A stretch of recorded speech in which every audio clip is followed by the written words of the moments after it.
All right, so we're gonna get started because we do have quite a bit of information for you this morning, and in addition to that, we want to make sure we get you on your way.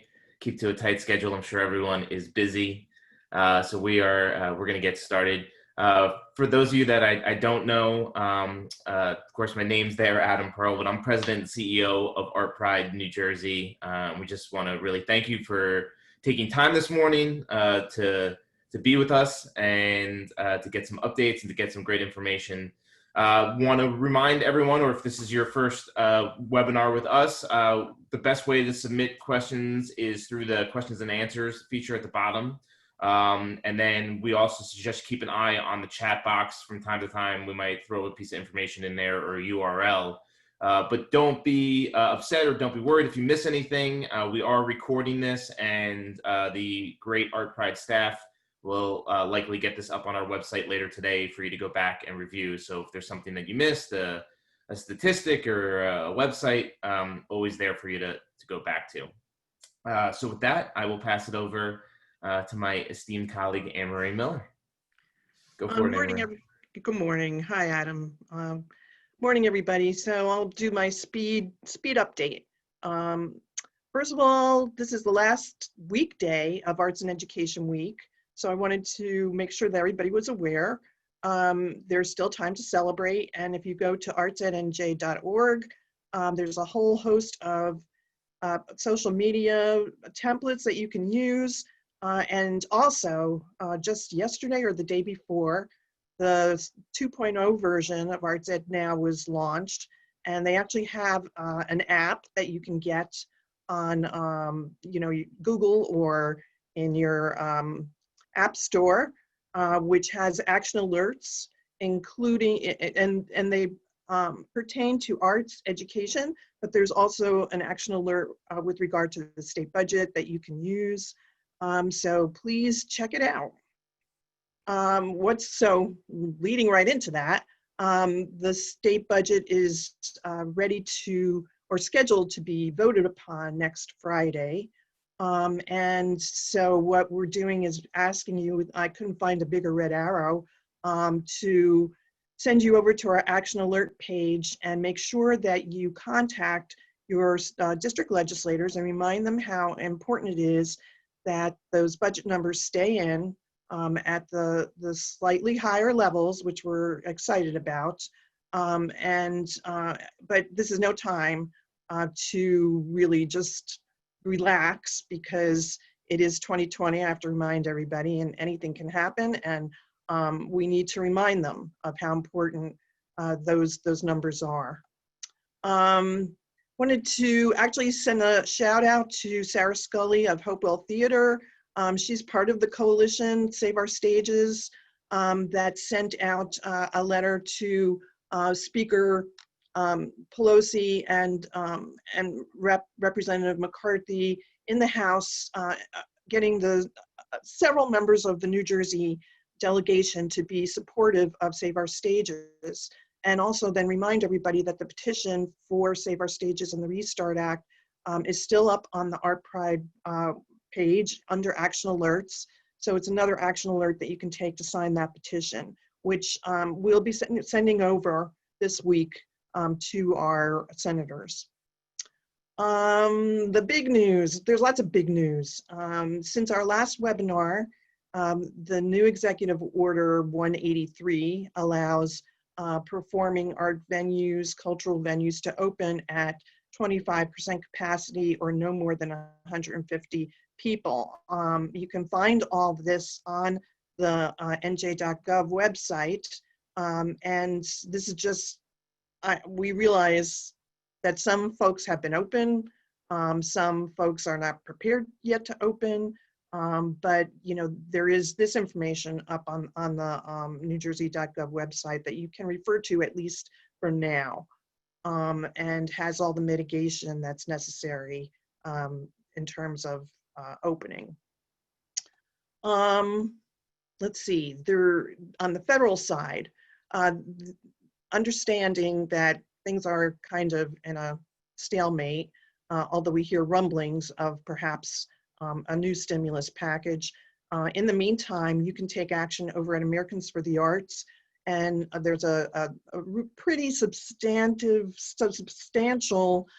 policy paper on putting creative workers to work. They have like 15 different policy points, and it's really worth reviewing. And you can, if you are authorized for your organization, you can endorse this policy paper. And this is an attempt to, prepare for the next administration and next year, actually past, December 31st, to get ready in terms of what are the needs of creative workers and how can we get everybody back to work. So I encourage folks to review it and endorse if you can. Another thing happening is Art Place is wrapping up Art Place America. They've been going for a decade, and there's a summit happening at the end of October. So as part of that, there will be an arts advocacy affinity group. This is free, and you can register at artplacesummit.org. I'll be working with my colleague in Texas, Ann Graham, on hosting this arts affinity group that'll happen on 2 days, and it'll be really about policy as it relates to creative placemaking, creative placekeeping. Other things, also webinar on next week. If you may all be familiar with this program that PSEG offers, the Energy Saver program that does an audit and offers energy assistance, but the Center for Nonprofits is working with PSEG, and there is a webinar coming up next week if you're interested to see how your nonprofit organization could take advantage of this. And then, I know you all know the big news yesterday was the millionaire's tax deal came down, but there's also yesterday other big news, and that this bill has dropped S2914, A4691.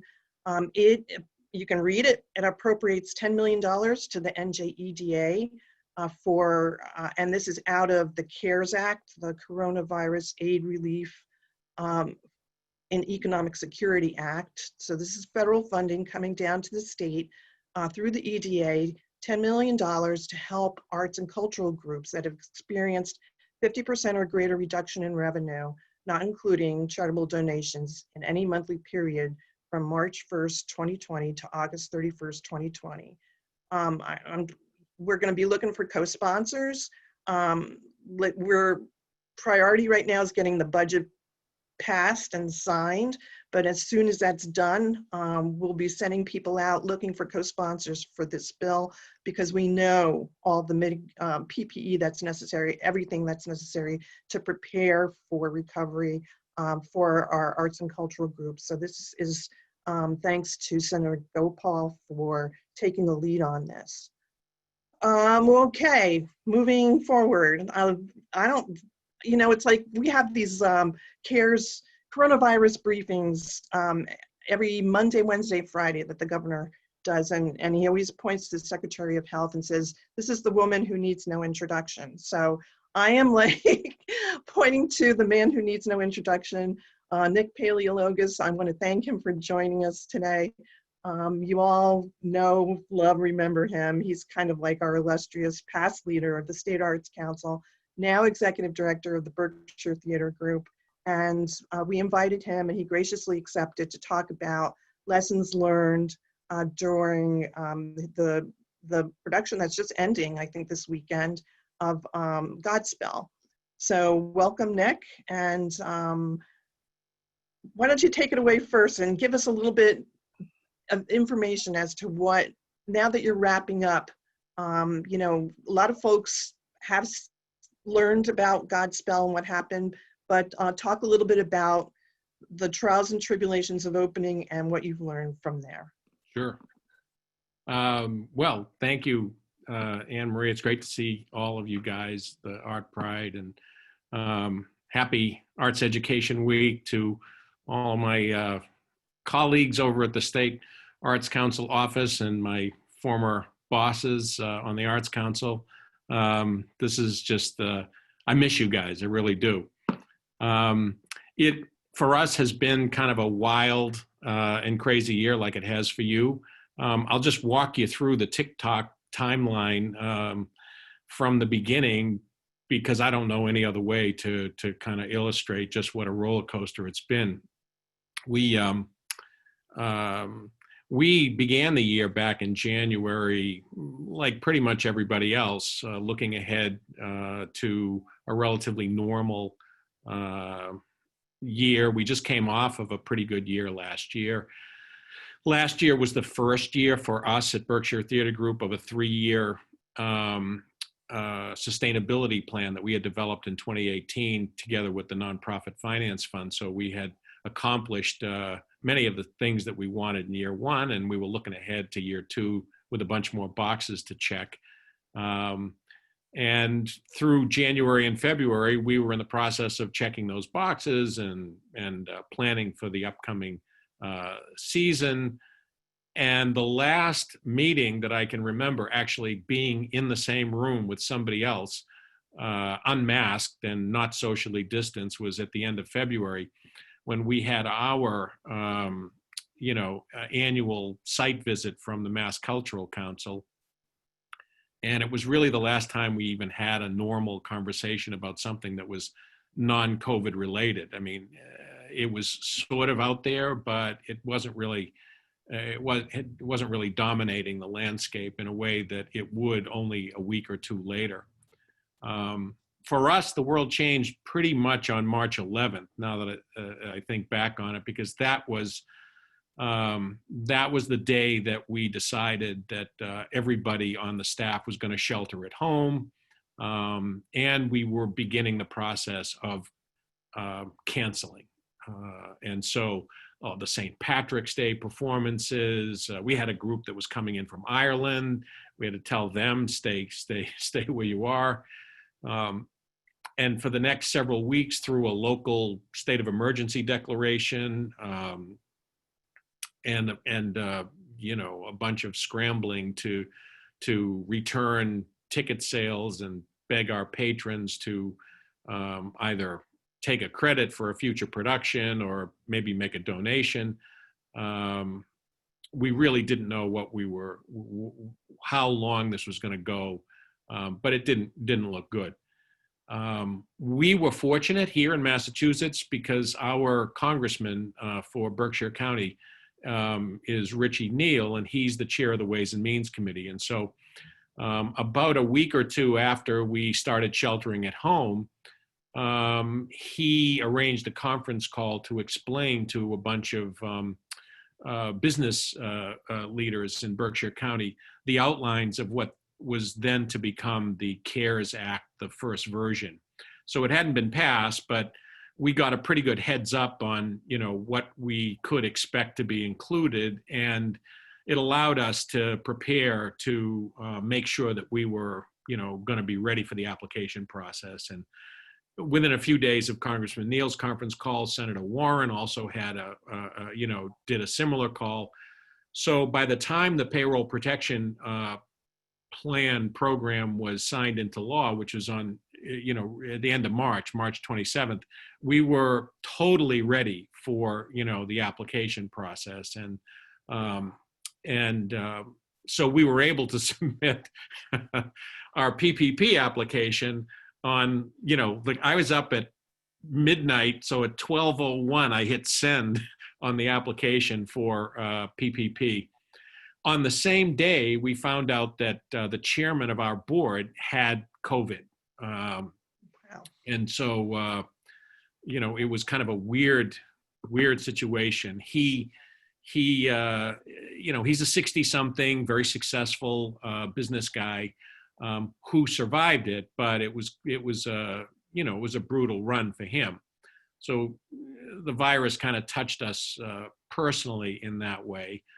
But anyway, we got our application in on the 3rd of April, and I have never experienced, I've heard a lot of stuff, pro and con, some people complaining about some aspects of the PPP program and how it was administered. But as far as we were concerned, we got our PPP money within 2 weeks of filing that application. We had a check in hand. And that money did for us exactly what it was intended to do. It allowed us to buy 8 weeks with full staff in order to get our sea legs, figure out what we're doing, try to plan something, anything for the summer.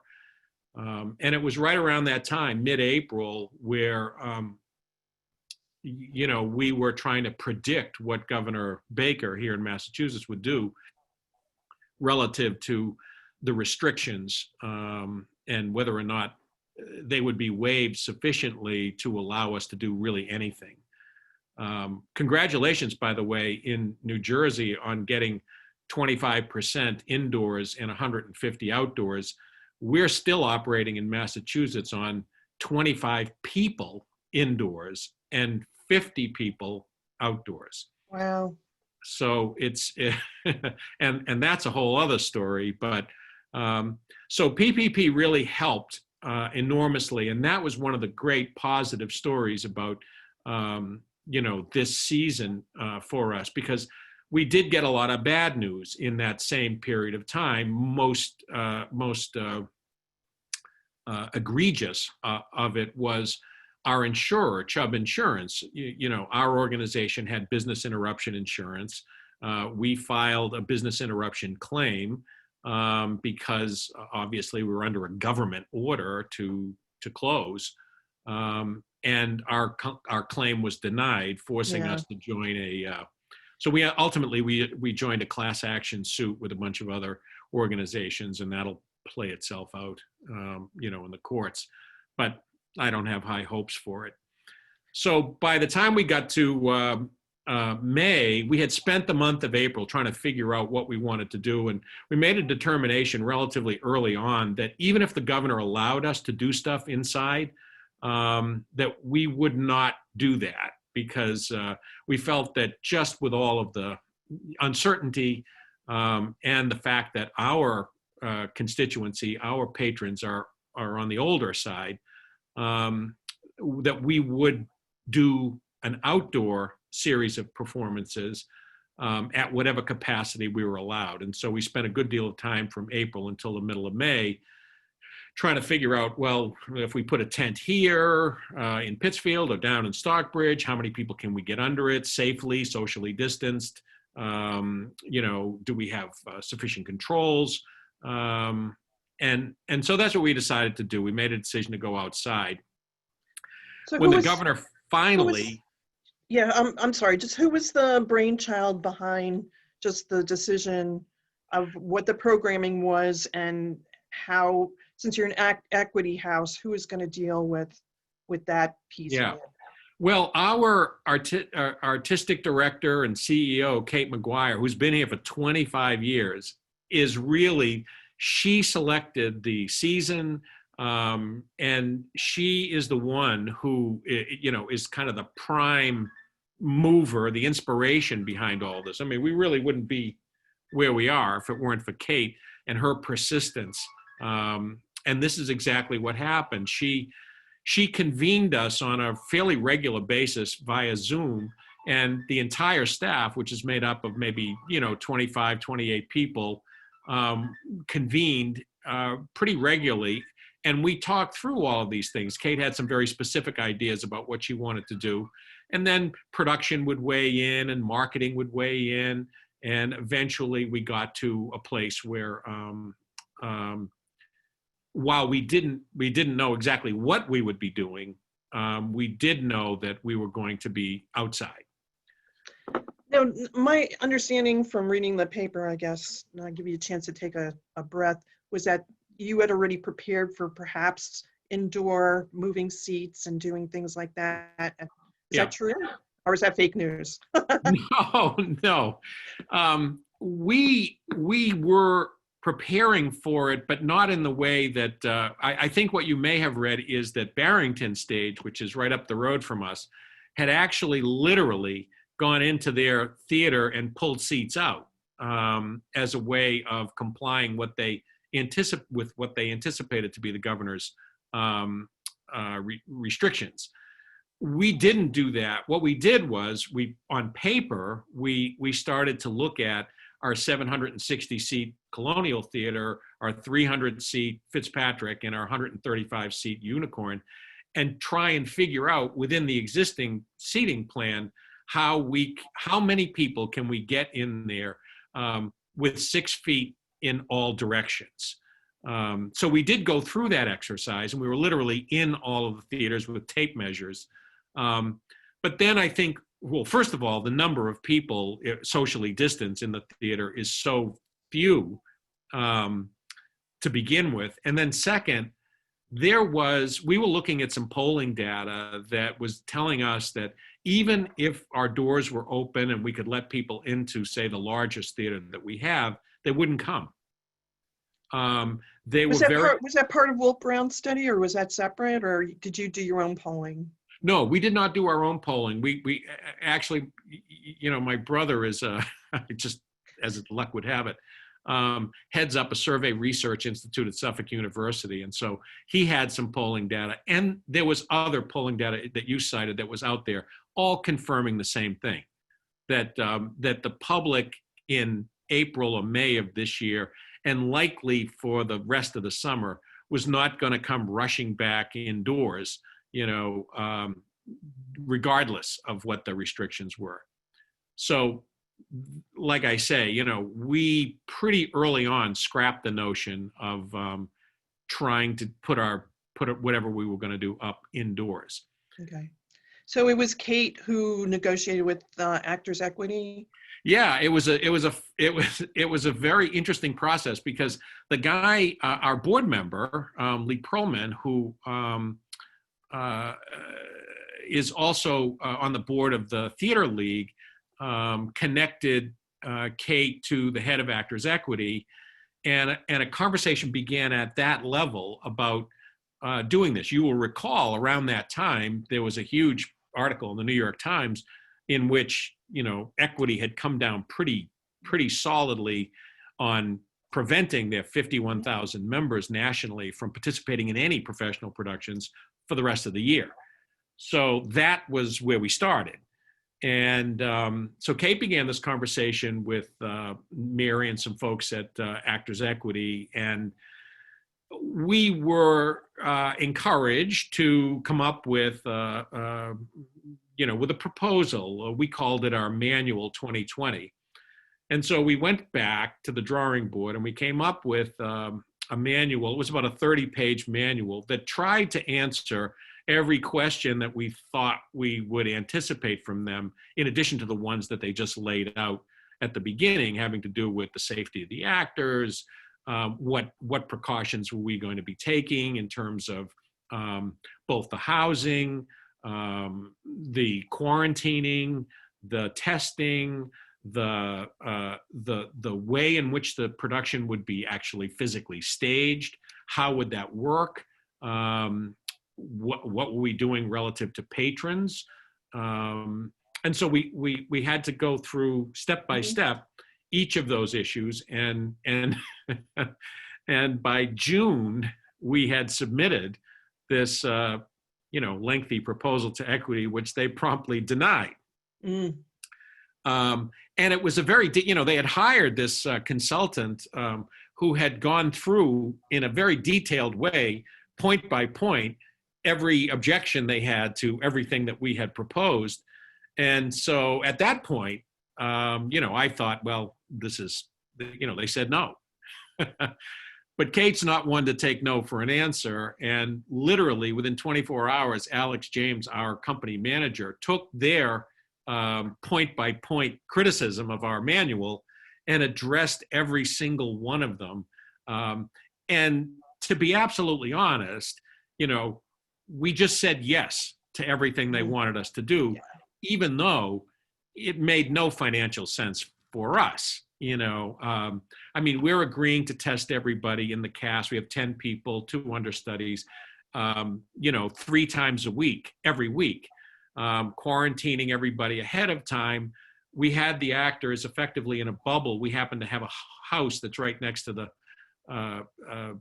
Colonial Theatre, and it's got 9 suites in it. So the entire cast was essentially in this bubble. And even their props, no actor would touch the props of another actor. They would never exchange props on stage. And when they were rehearsing, they had to be 6 feet apart at all times, nobody closer to 6, and 10 feet when they were singing. And so the entire artistic and creative conception of Godspell had to be flipped on its ear to incorporate the COVID issues. Right. And so it was, it was an interesting process for any of you who watched or listened to the daily podcast that kind of took you through the rehearsal process. You'll get a sense as to exactly, how meticulous we ended up having to be throughout this entire thing.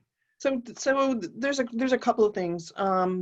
What that was probably before rapid testing, or was there rapid testing? How often were your actors tested? Well, actors were required to be tested 3 times a week, and no, the tests are not, well, they're rapid. I guess for us they were rapid because we would get the results usually within 24 to 48 hours, which for us was really fast. Mm-hmm. But there were some harrowing moments. Just as an example, it's like a good news, bad news joke. By the time we got to July 4th weekend, right after July 4th weekend, Equity had responded favorably and said, yay, we can do this. And literally, the production was going to open on August 8th. We didn't get permission to do it until July 6th, That's crazy. Wow. Yeah. And between July 6th and August 8th, we had to make sure that the cast spent 2 weeks in quarantine before we got them. So we showed up in a van in New York, picked everybody up, kept them all together by the time, tested them before, and then we're having periodic testing and all of this kind of sequestering, throughout the performance. And even with that, we had some scares. I mean, with all of the attention, and that was an unexpected, but obviously a welcome benefit, considering that financially it makes no sense whatsoever. On August 10th, the show opened on August 8th. On August 10th, one of the tests came back positive on one of our actors. And so, we had to go through that actor had to sit out 2 performances until the next test. And as it turned out, the next test was negative, and so was the one after that. Wow. And everybody breathed a sigh of relief. Now, we knew intellectually that how is it possible that so-and-so could be positive given the fact that they haven't, been in contact with anybody. Right. But still, there it was, and that happened, by the way, not once. It happened at least 3 times throughout the production. It was easier to deal with later because, we realized, okay, there's a 5% error rate here on these tests, even the good ones. Yeah.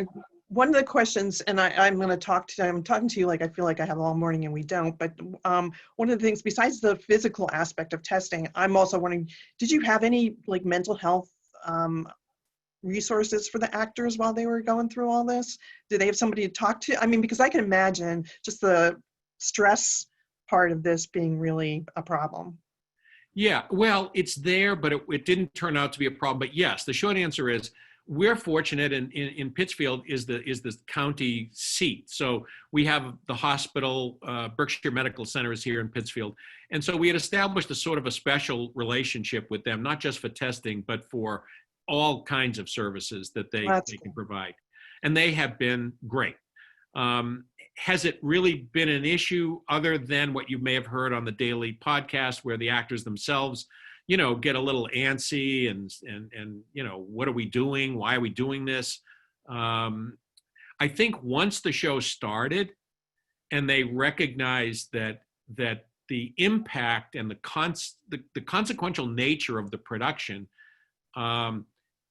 was the fuel that drove everybody through this. I mean, it was such a high to know that not just the 50 people who were sitting in the audience or the 10 people who were actually working actors, what they were doing is they were representing all of the actors in the United States and all of the audiences in the United States who wanted to be out, who want to work, and who don't know even today whether or not they're going to be able to resume their lives either as patrons or performers as they did prior. So I know Adam's got questions, but the one question, you had an illustrious opening night. You know, I heard a lot of positive feedback. Did you make any money on any of this? No. That was the Carol Kronheim question I had to ask. No, I mean, as I tried to explain to Michael Paulson, the guy the New York Times guy, this is not a business model. You know, I mean, I don't have to tell, I saw Alison Lorraine on the line. I don't have to tell you that, you know, I mean, if we're in a situation where we're putting on a full-scale Broadway musical with 10 equity actors and 2 understudies and even a minimal, you know, live orchestra, and hit, you know, the good news is, hooray, we get to do it. The bad news is, we thought we were going to be able to play to 100 people per performance. And even then we were losing money. And then on opening night, it was like another good news, bad news joke. You know, the good news is we opened and the Times, you know, gave us a nice review. The bad news is on the same day that we opened, the governor cut the patron maximum from 100 to 50, effective immediately. So we had to then take our performances, not just for the rest of that weekend, but into the next week that were at 70, 80, 90, 100, and immediately go to 40 or 50 people and say, you can't come to this performance, and we push them out into later performances.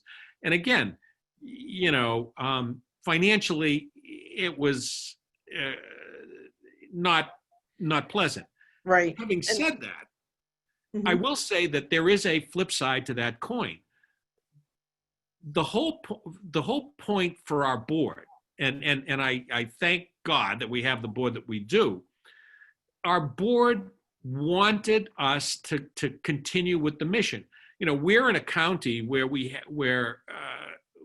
in the summer we've got Tanglewood, and we've got the Williamstown Theater Festival and Jacob's Pillow and Shakespeare and Company.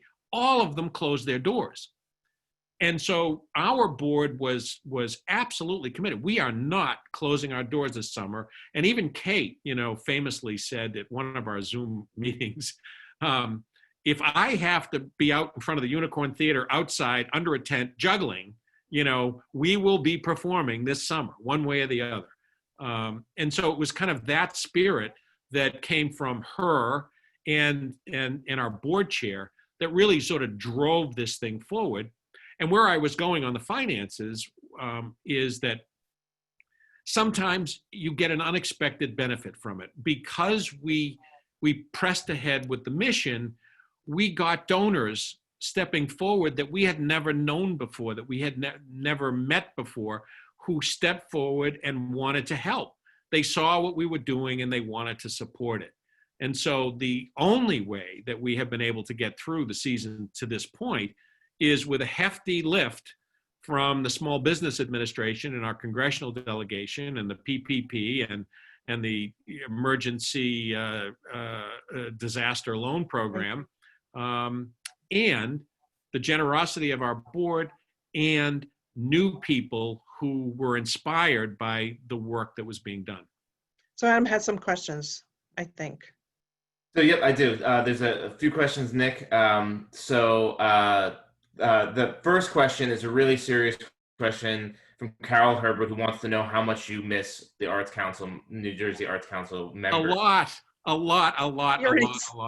And I will tell you, you know, I mean, truth be told, I'm in contact with, you know, Allison and Danielle and Tammy, probably more than, you know, than they would want. But I follow you guys. I follow what you're doing. And you know, you're doing a magnificent job in a very, very difficult period. I'm very, very proud of the work that the Arts Council staff has done much better under Allison's leadership than I could ever do. That's for sure. And they have more money to give away this. Well, Imagine that. fingers You know, Carol had you know, that must have been the stopper on the bottle. I left, and all of a sudden, the pocketbook opened, and more money flew in. So Carol got that question in about a half hour ago. So okay. So some serious questions here from some of the stuff that you've done. Nita Thomas from Carolyn Dorfman Dance wants to know if you're willing to share how much the testing cost.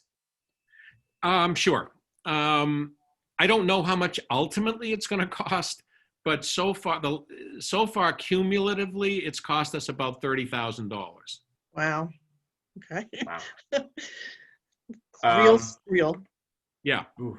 Yeah, it's real money. Yep. So I'm also going through this as I talk to you. So Sharnita Johnson and Danielle Bursk say they also miss you. All right. So Jim Vias from American Theatre Group has actually two questions here. So we'll answer them one at a time. He says he seems to recall the ticket price was $100.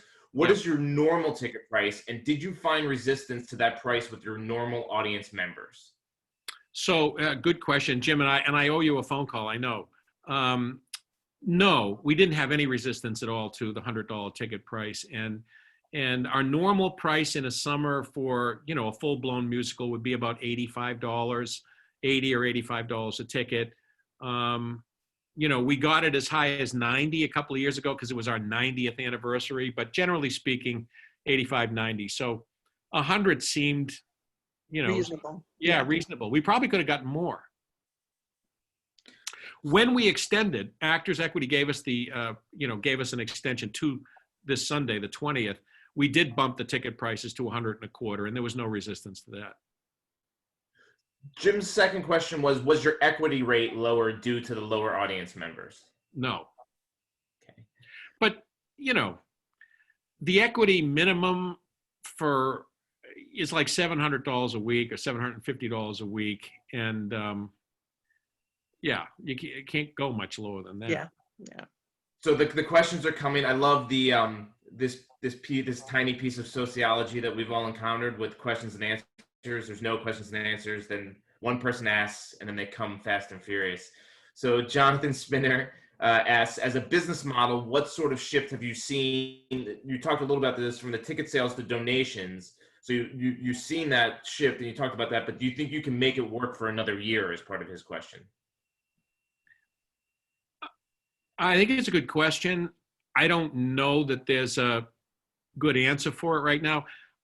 If you were going to press me on it, I would say that, we're in the business of people going out, coming together. And even when we can fill our houses to capacity, it only covers half of our budget, maybe a little bit more than that. So we would not be the same organization if for the next 5 years, someone's going to say, well, okay, here's what you can do. 50 people under a tent in a parking lot next to the theater. Not a good business model. So Grace Shackney has asked, do you live stream or record performances for online viewing later? No. Okay. I will say that with this particular show, we have recorded it. We're just for historical purposes. We're recording interviews with the cast and the show itself a couple of times. But no, we did have, for the first time this year, a streaming event that we charge money for. I mean, like many of our sister organizations in New Jersey, we were doing these engagement things online for free. But the first time that we actually charged money for something was Hershey Felder's George Gershwin. We did Irving Berlin, and we did Gershwin, and we're going to do Debussy in November. But he originated the show from Florence, and then we sold tickets online at $50 a family, and actually did better than I thought we were going to do. We sold a couple of hundred tickets at $50 a whack and split it with Hershey, and so that was good for him and good for us, and he produced a wonderful, wonderful evening. So more questions. Here we go. So Karen Hollywood is asking, are you having any interest from other public health groups, government, or others in like buying your findings or case study to use the model for other venues? Are people reaching out to you in that aspect? Lots of people are reaching out, but the arrangement that we have with Actors Equity is that we're not sharing the manual, and they were really insistent on that because it was so particular to our circumstances. I have been totally open, though, with anybody who calls. I will tell you exactly what we did. But it's not brain surgery. In other words, when we sent the first manual in, it was just the greatest hits of everything that was out there in the CDC and state Massachusetts Department of Public Health. And it's the same stuff: social distancing, temperature checks, contact tracing, wash your hands, wear masks. Right. Mm-hmm. And it is a weird thing, I have to say. Even when you're socially distanced under the tent, everybody has to keep their mask on for the entire production. I mean, if you're on stage, you're staring at an audience first that's 25 feet from the apron of the stage, and they all have masks on, so you can't tell whether they're smiling. Good. So we have one more question, Anne-Marie, all right? Yeah, because I have two, but go ahead. Keep going. So last question that I have, at least on right now here for this, and Anne-Marie, for what it's worth, there's one more question for you from earlier on. Okay. We can answer later. But so Emily Ambesh on ArtPride staff, our web content and promotions manager, who I think is thinking about Jersey Art's road trip, wants to know, was the makeup of your audience different than typical year since your venue was unique in being open? Did you see locals or tourists who would have normally gone to Tanglewood, Jacob's Pillow, etc., or mostly your own audience already supporting you? No, I think it was a mix. There's so much overlap out here. The people who go to Tanglewood come to our theater. People who go to our theater go to Barrington Stage or Williamstown. So, it's hard to differentiate. But it was the encouraging thing was that it was the same older audience. I mean, our audience is over 65 and retired or coming up here. It's summer homes. They live in New York, but they have summer homes in the Berkshires. And so the fact that they felt comfortable enough to come out was the first step, we think, in terms of easing them back into the habit of going to the theater without fear.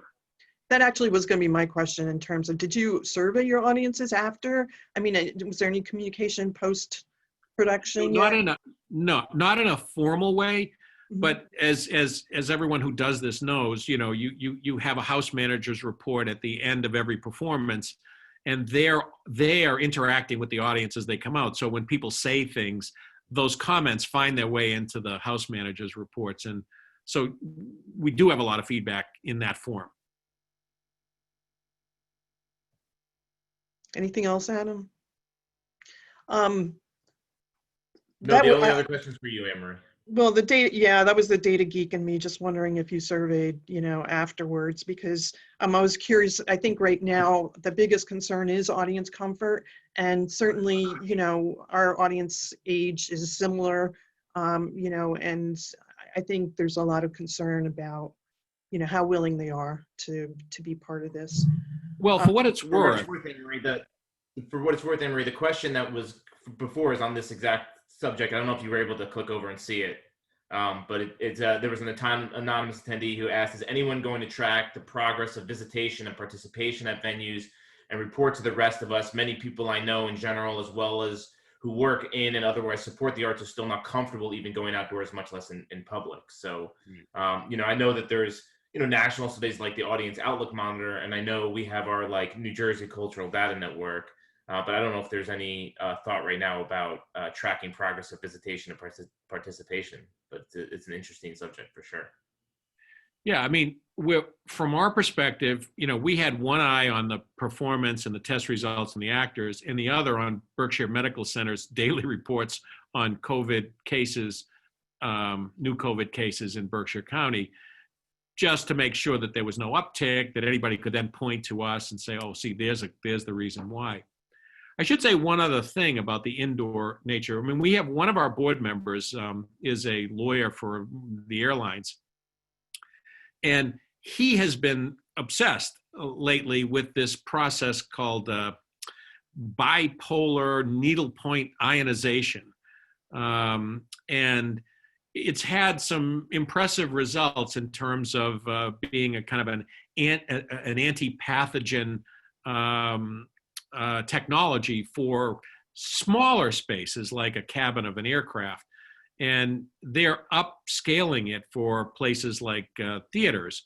So we're kind of heavily into that, both following it, retrofitting our ventilation systems with versions of it, in the hopes that maybe we can be, again, a test model for whether or not that's effective and efficient. And if it is, it'll be a big selling point to our patrons, you know, to come on inside.